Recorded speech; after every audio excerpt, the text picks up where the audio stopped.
देश विदेश के बौद्ध भिक्षु बोध गया में धरने पर बैठे हैं। बीते महीने 12 फरवरी से बिहार के बोध गया में अनिश्चितकालीन भूख हड़ताल चल रही है।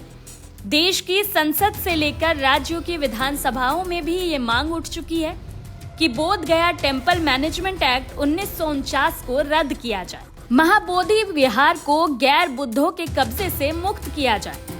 5 अप्रैल को सम्राट अशोक की जयंती पर ये मांग और पुरजोर हो गई।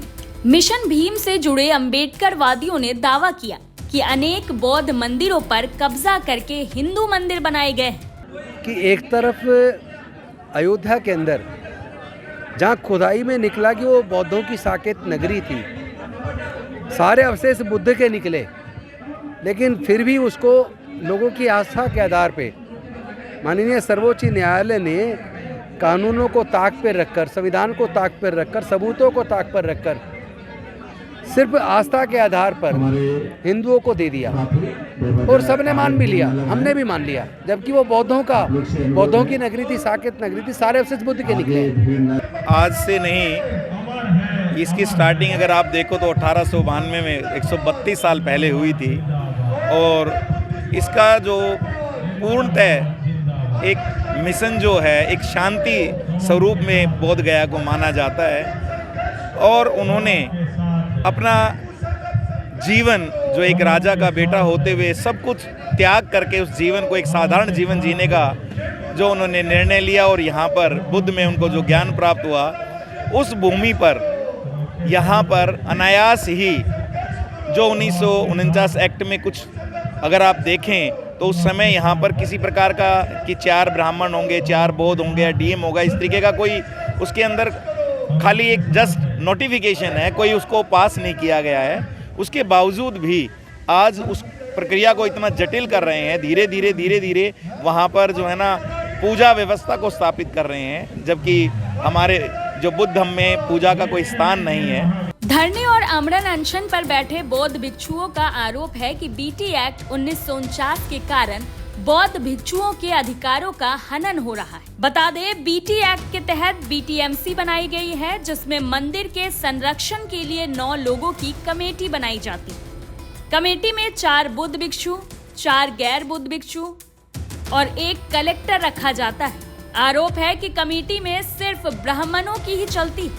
पूरे महाबोधि महाविहार पर ब्राह्मणों का कब्जा होता जा रहा है। खास करके बिहार के लोग हम उनके मतदाता भी हैं, उनके सरकार में हैं। हम लोग की काफ़ी उम्मीद है कि बिहार सरकार माननीय मुख्यमंत्री नीतीश कुमार जी बुद्ध पूर्णिमा के पहले 1949 अधिनियम को रद्द करके और बौद्धों को समर्पित करेंगे महाबोधि महाविहार। पूरी विश्वास है सर। जी, मेरा नाम पंकज पासवान हुआ, बोध गया से।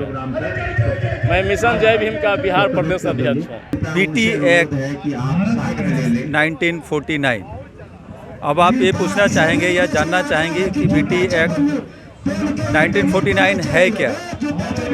इस नियम के तहत ये प्रावधान किया गया था कि बोध गया महाविहार टेम्पल जो है, इसका संचालन 4 बौद्ध, 4 हिंदू और 1 डीएम जो कि ब्राह्मण कम्युनिटी के होंगे, वो इसका संचालन करेंगे, जिसको कि हम लोग कोऑर्डिनेशन कमेटी कह सकते हैं, और डीएम इसके पदेन सचिव होंगे। ये कार्यक्रम अब तक चला आ रहा है, इसके तहत ही अभी तक कंट्रोल हो रहा है। इस चीज़ को लेकर के पिछले दिनों भी बहुत सारी गतिविधियां हुई हैं। सुप्रीम कोर्ट में भी अभी ये मामला है।